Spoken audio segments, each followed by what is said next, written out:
Hi everyone, তোমাদেরকে আজকে আমি নিয়ে যাব একটা খুব সুন্দর এবং নিরিবিলি একটা জায়গা, যেখানে একটা ইসকন টেম্পল আছে। ওখানে আজকে আমি গিয়েছিলাম এবং খুব সুন্দর একটা দিন এবং খুব সুন্দর একটা মুহূর্ত আমি কাটিয়েছি, যেটা আজকে আমি এখন শেয়ার করছি তোমাদের সাথে।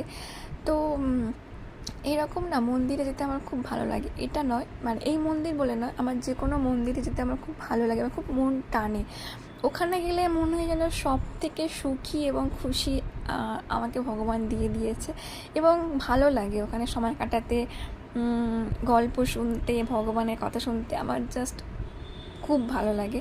তো ওখানে আমি কিছুটা সময় কাটিয়েছি এবং খুব কাছ থেকে খুব ফিল হয়, ভগবান যেন সত্যি ওখানে বিরাজ করছে। তো দেখতেই পাচ্ছ তোমরা সব ভিডিওতে। তো আমি ওখানে গিয়েছিলাম এবং খুব ভালো সময় কাটিয়েছি। তো দেখা হচ্ছে অন্য কোনো শর্টসে। সো আজকে টাটা। So by.